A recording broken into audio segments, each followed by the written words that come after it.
Yeah. Like, one of the ones that jumps out to me is from my favorite film, Akira. I love the film Akira. The main character, Kaneda, and his best friend Tetsuo. Like, those are your kind of two main characters. Like, I don't know, man. Kaneda just such a cool character, man. Like, the fact that, like, he's the whole movie he's going after his best friend to try to find out, like, where'd you take him? Something's wrong with him. Something's fucked up with him. Yeah. And then he sees him on TV doing this wild ass violent shit, and he's still like, I gotta go to my best friend, even if I'm the one who's got to stop him. Yeah. Like, that's my boy type.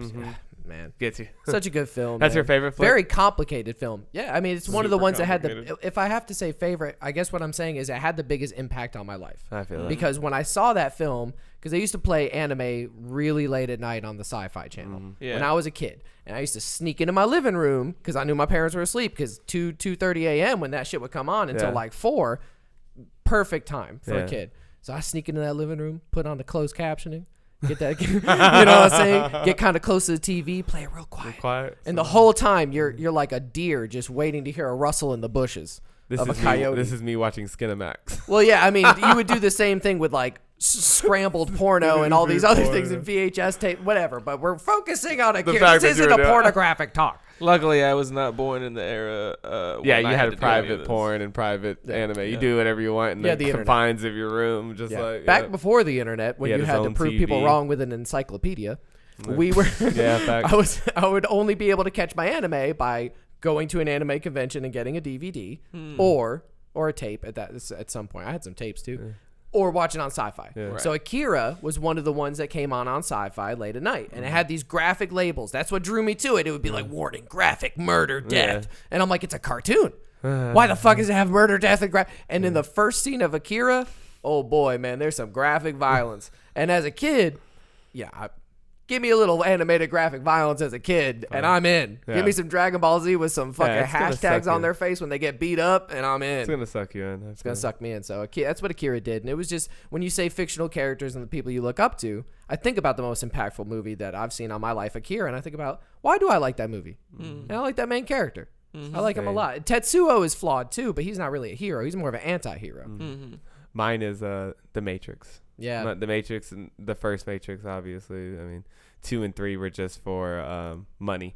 But the first one, you know what I mean? Like, it's like, I'm sure the first one was for money too. Well, yeah, but like, you know, it's it's a passion project. You can tell that there's some passion, and then you're like, oh, well, that worked. Let's just redo that again. And again, please. And again, and some more, you know, so. Once again. Which I would love to talk about that, like how the industry of movies is terrible. But we'll nonetheless, get there. Yeah, we're going to get there. But The Matrix is my favorite movie, and it's for that. It's for everything that we're talking about, right? Like, it's not, I mean, it's action-packed and it was cool looking, but that character of Neo, man, and this whole, like, just, like, learning how to deal with these powers that you have, that you've always had, but you didn't know, and that, you know, you're being blinded from the fact that you have this power and stuff is just such a strong allegory, I think, to real human like life that we're living right now, and then watching him break free from that, but then not only that, being like chosen to free other people from it and stuff was like so fire to me. I just immediately resonated with it, you know, like immediately was like, yep,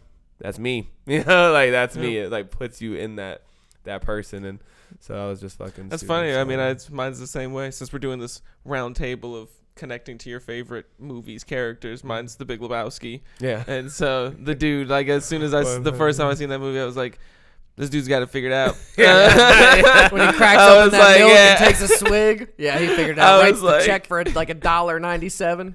It was 69 cents. Was it 69 cents? 69 cent check. Yep.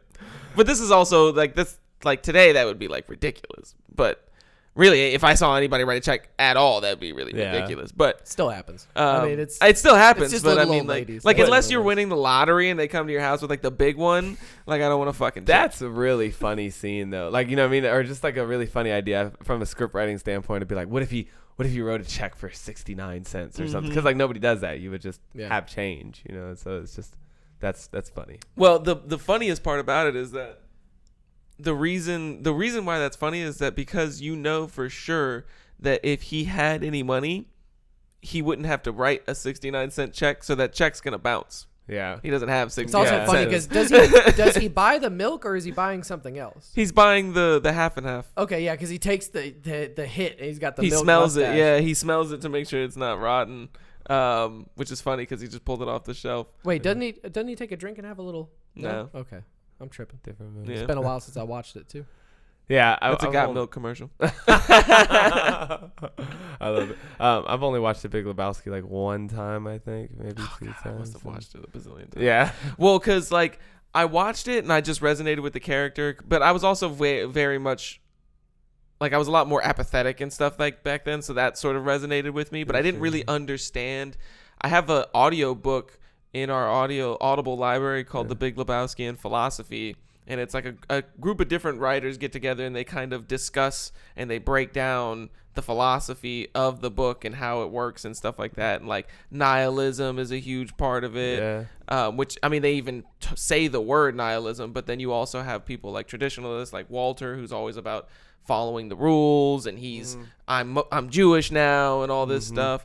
And so like once I went back and like knew stuff about philosophy and then studied the philosophy of the movie, I understood that it's like it resonates a lot more with who I am now than it did when I had first been exposed to it. Yeah. When I first got exposed to it, it was like a surface level understanding, like, oh yeah, this guy's like me. He's lazy, he smokes a lot of weed, he doesn't give a shit about stuff. I was like, I can. Than that, yeah. But now it's like deeper than that, yeah. But I think, like you said, it takes that kind of like level of like psychoanalysis, if you will, to figure it out, because deep down your subconscious is like targeting the underlying characteristics, like we talked about. You think it's like this surface level thing, but it's like movies are working deep on your subconscious. That's so funny mind, because if you look at my favorite, your favorite, and Mac's favorite, they are almost allegories of our own journey, of exactly who we are. Exactly, it's just such a crazy thing, because I didn't sit here and plan to tell you my favorite movie, and my favorite movie sometimes shifts.